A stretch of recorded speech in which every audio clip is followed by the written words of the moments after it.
Before dawn on August 8th, 1918, the fog east of Amiens appeared to hide nothing. German sentries stared across fields that seemed empty.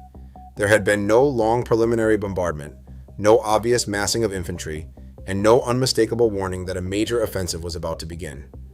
The sector looked quiet enough for another ordinary morning on the Western Front. But the fog was not empty. Behind it, infantry from Australia, Canada, Britain, and France were already in position. Artillery crews stood beside more than 2,000 guns. Aircraft waited on nearby fields. And spread across the darkness were hundreds of armored machines.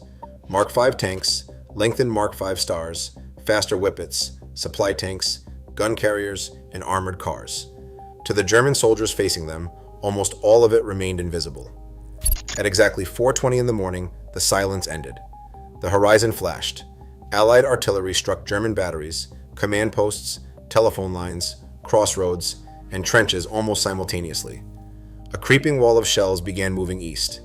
Infantry stepped forward close behind it. Then came the sound the fog could no longer conceal. Engines labored under armor.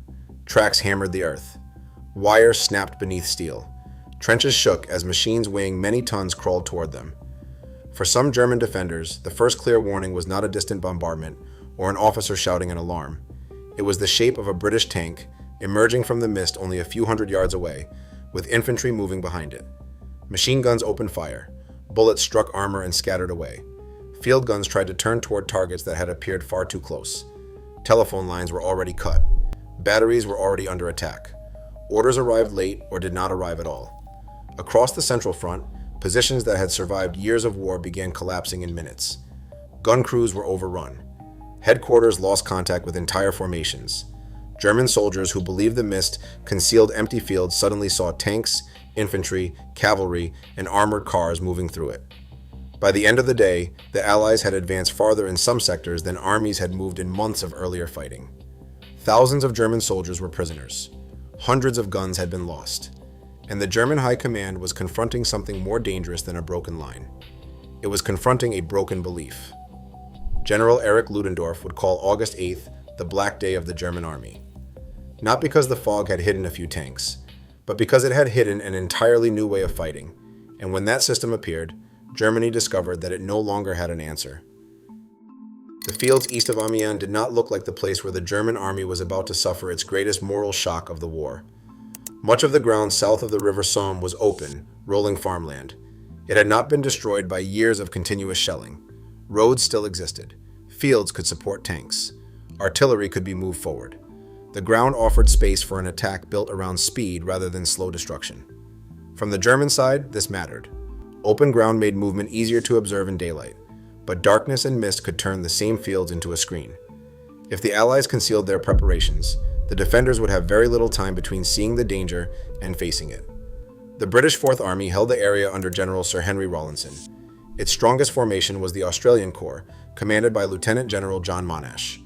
During the summer, Australian troops conducted aggressive raids and limited advances.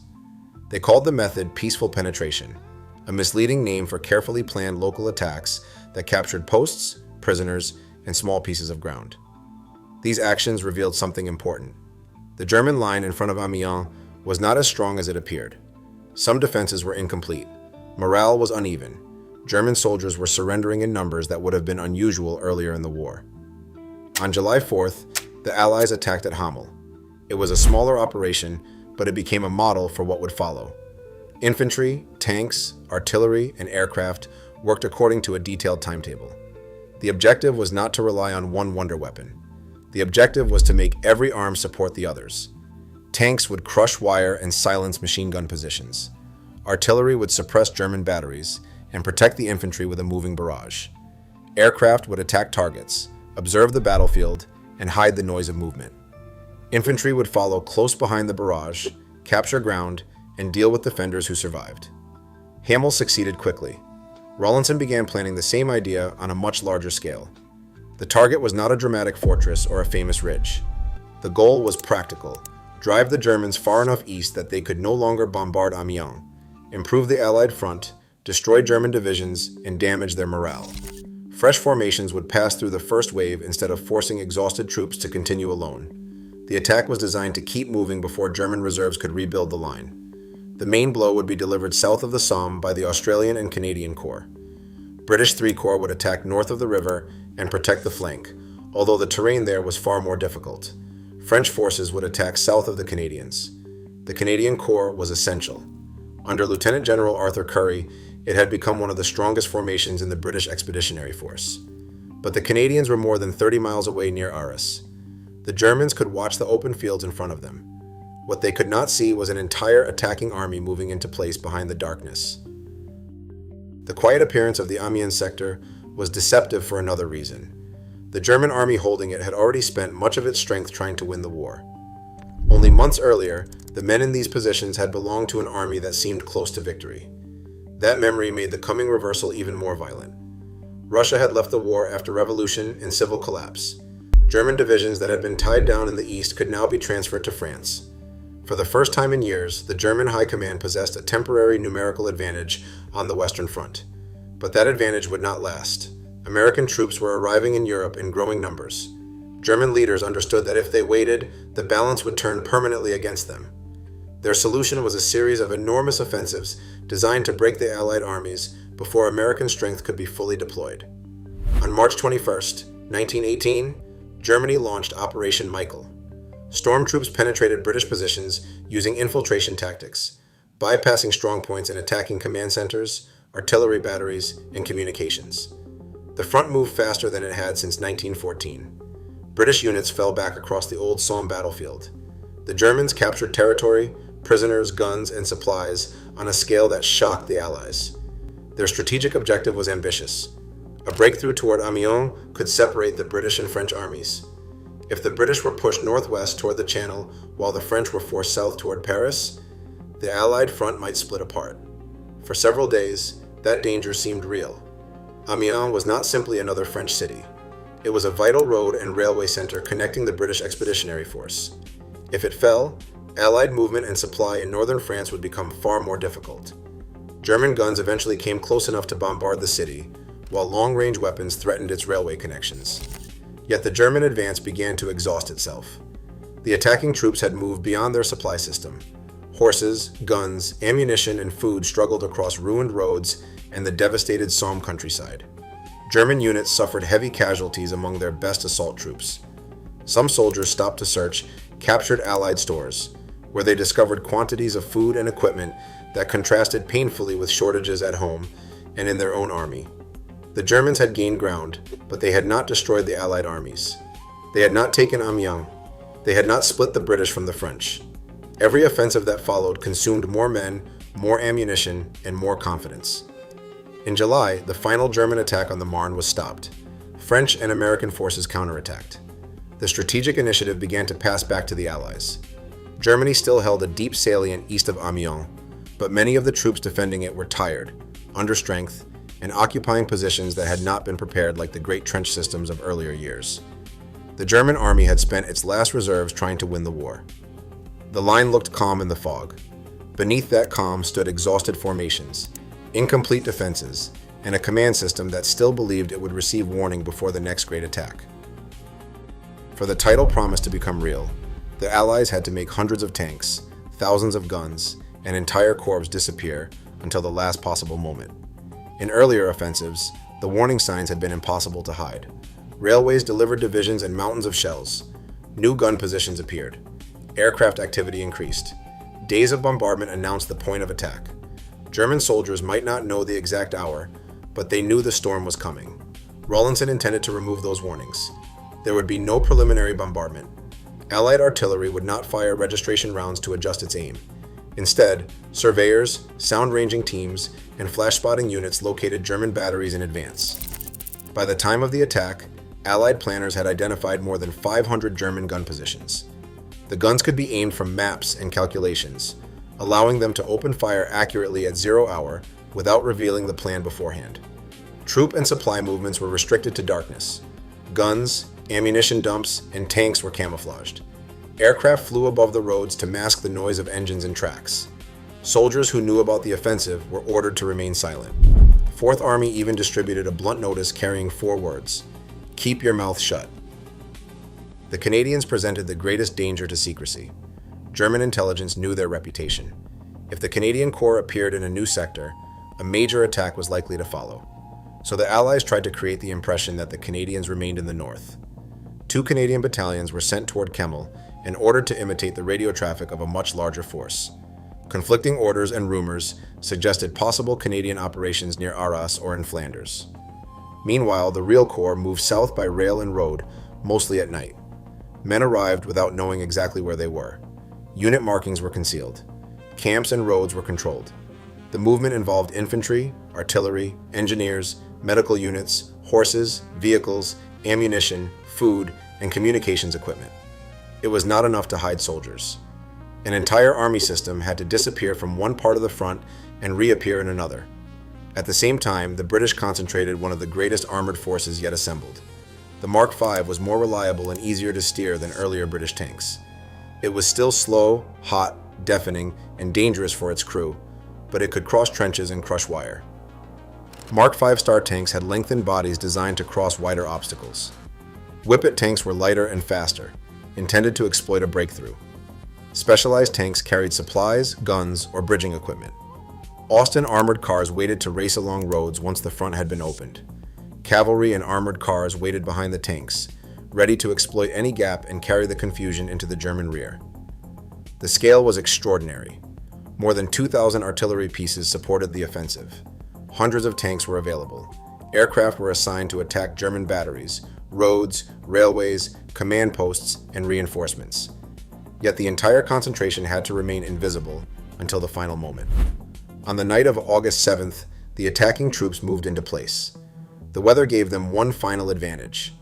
By midnight, the fog was doing what camouflage, false radio traffic, night marches, and strict secrecy had begun. It was hiding the scale of the force waiting only a few miles away. When the mist settled across the fields, it did not create the attack. It completed the deception. Inside the German line, the last minutes before the attack still felt uncertain rather than catastrophic.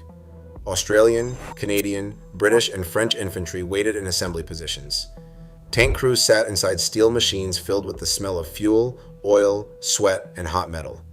Artillery crews stood beside loaded guns, watching their clocks.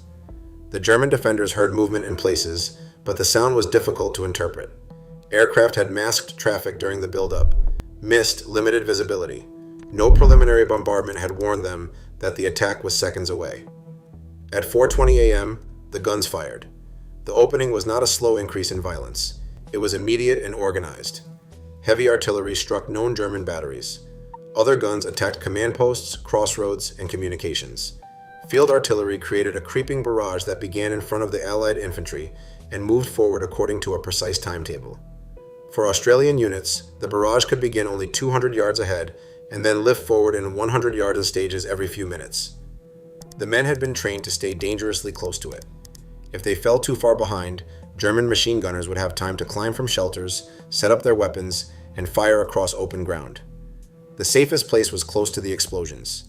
Infantry advanced into the mist. Tanks followed lanes and compass bearings, often unable to see far ahead.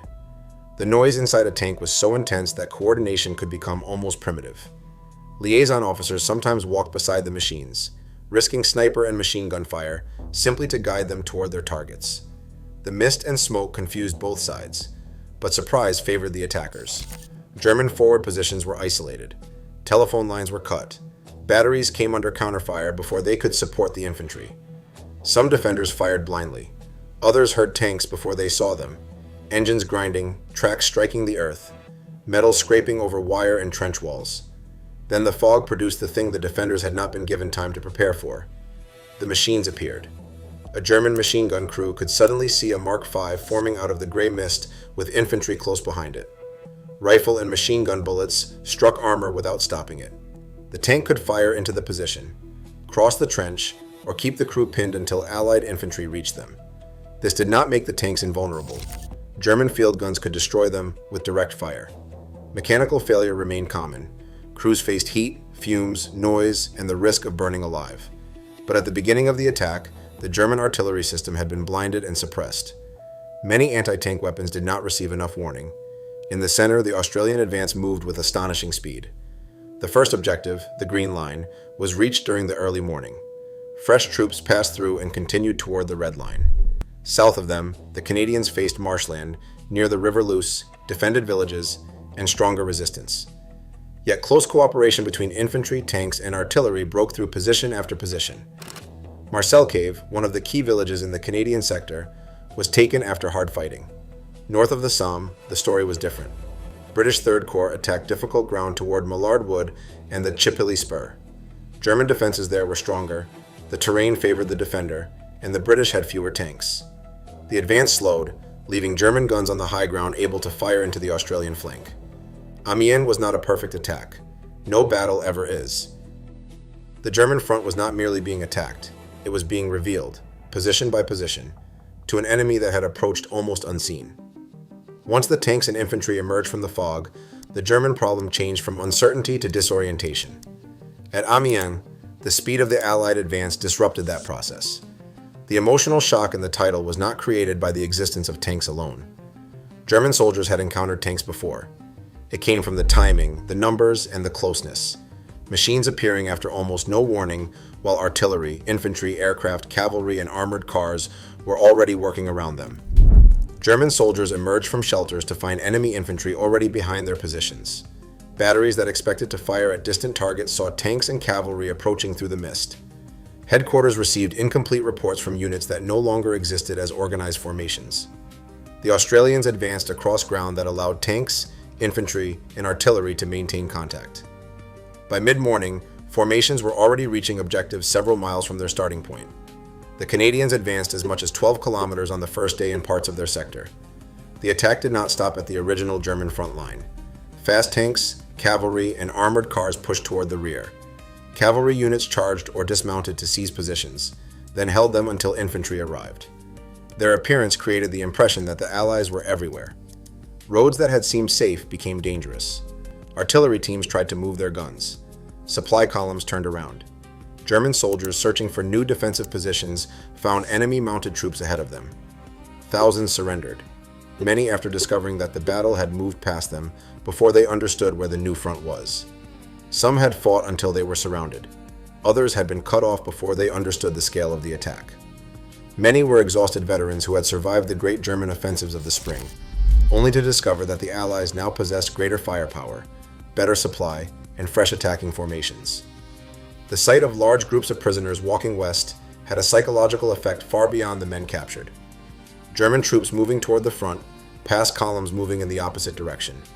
Stories spread that entire regiments had collapsed, that tanks had penetrated deep into the rear, and that there was no stable line ahead.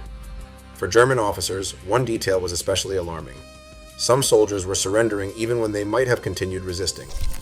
Ludendorff later emphasized this moral collapse. He wrote of troops shouting accusations at reserves moving forward, calling them strikebreakers for continuing a war that others believed was already lost. Whether every reported incident occurred exactly as remembered is less important than what Ludendorff believed he had seen. The relationship between the army and its own purpose was breaking. By the end of August 8, the Allies had achieved one of the greatest advances made by the British Expeditionary Force in a single day. The Australians moved their line roughly 11 kilometers in places. The Canadians advanced around 12. Thousands of German prisoners and large numbers of guns had been captured. The old image of the Western Front, infantry advancing slowly into machine gun fire, while commanders repeated the same failed method, did not describe what happened at Amiens. The Allies had learned. Accurate artillery fire replaced long bombardments. Tanks supported infantry rather than operating alone. Aircraft attacked the battlefield in the rear. Fresh units passed through the first wave. Engineers, signals, logistics, medical services, cavalry, armored cars, and artillery all supported the same plan. Amiens was not won by the tank. It was won by a system. The fog had hidden more than tanks. It had hidden the fact that the Allies had learned how to make every weapon arrive at the same moment. When the fog lifted, the tanks stopped looking supernatural. They could be seen clearly now. German gunners could aim at them. Reinforcements knew what was coming. Mechanical breakdowns, direct fire guns, rough ground, and exhaustion began cutting down the armored force. After such a dramatic breakthrough, Allied commanders wanted to continue. If the attack could maintain its speed, perhaps the German front would completely collapse. But the conditions that made August 8th so successful could not be recreated every morning. The mist lifted. Surprise was gone. German reinforcements arrived. Defenders occupied new positions and brought field guns forward for direct fire against tanks. Allied infantry were tired. Artillery had to move across broken ground and locate targets that had not been mapped in advance. Tank strength fell rapidly. Machines had been destroyed by German guns, damaged by terrain, or disabled by mechanical failure. On the first day, hundreds of tanks had supported the attack. By August 11th, only a small fraction remained available. Without enough armor and artillery support, later attacks became more costly and less effective. Coordination also weakened. Orders changed. Units attacked at different times. Some tired divisions were ordered forward before fresh troops were ready. The carefully synchronized machine of August 8th began to separate into smaller battles. German resistance stiffened around villages, woods, and high ground. At places such as Proyart, tanks moved in darkness and confusion against an enemy who now expected them. German aircraft and anti-tank guns found targets. Infantry suffered heavily, yet the slowing of the advance did not erase what had already happened. The Allies continued gaining ground through August 9th, 10th, and 11th. They widened the breach and forced the Germans farther from Amiens. But commanders recognized a lesson that would shape the final months of the war. Do not continue attacking the same strengthened position until the offensive destroys itself. The Allies learned not to destroy their own advantage by attacking the same strengthened position indefinitely. When German reserves arrived, pressure shifted to another sector. That method became the 100 Days, repeated, coordinated offensives that forced the German armies east, broke the Hindenburg Line, and denied Germany the time needed to recover. Amiens had shown the method. Strike with surprise. Combine every arm. Advance while support can follow. Then move the pressure somewhere else. The first movement had begun in the fog, and it was now carrying the war east. The physical losses explain the scale of Amiens. They do not fully explain why German leaders remembered the morning with such dread. Across the battle, tens of thousands of German soldiers were killed, wounded, or captured. The Allies seized hundreds of guns. British and French forces also suffered heavy casualties, and thousands of Allied soldiers were killed during the operation. But the most important result could not be measured only in bodies, guns, or miles. It was the effect on belief. For years, both sides had endured terrible losses because victory still seemed possible. German soldiers had watched Russia collapse. In the spring of 1918, they had advanced farther than at any time since the opening months of the war. Their leaders had promised that one final effort could force the Allies to negotiate. By August, that promise was broken. The German offensives had failed. American forces were growing. The British blockade continued.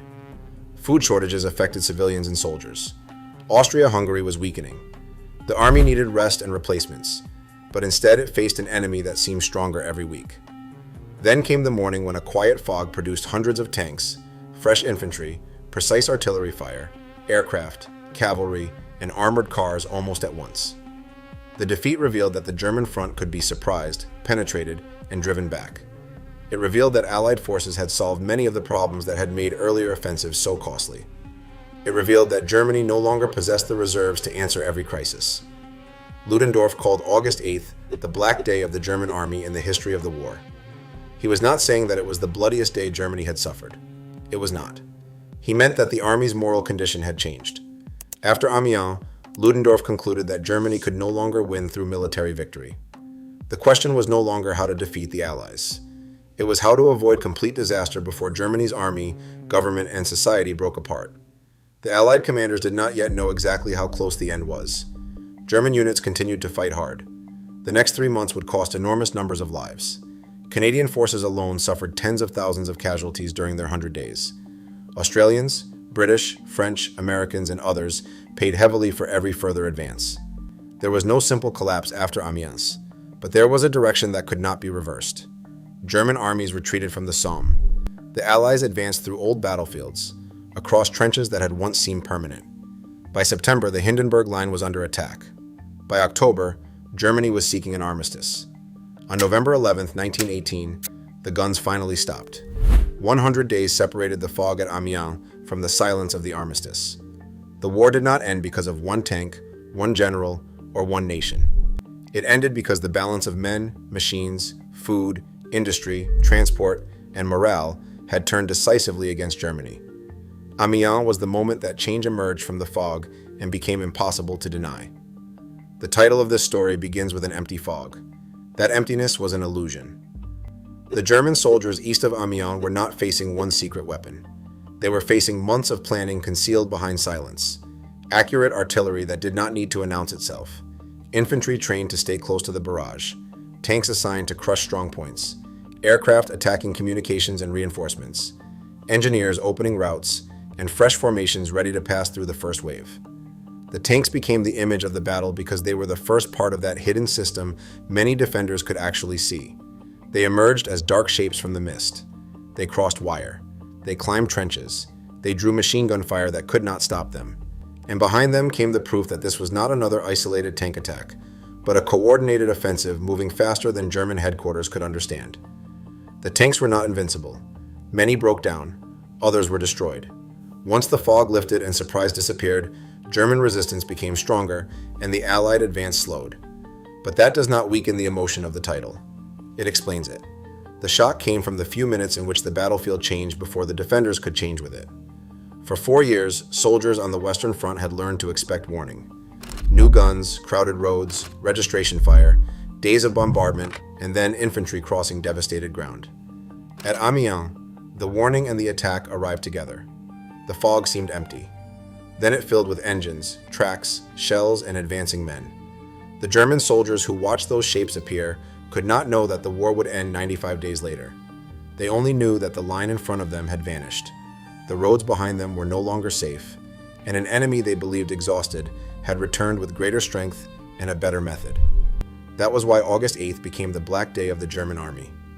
It was not simply the day Germany lost ground.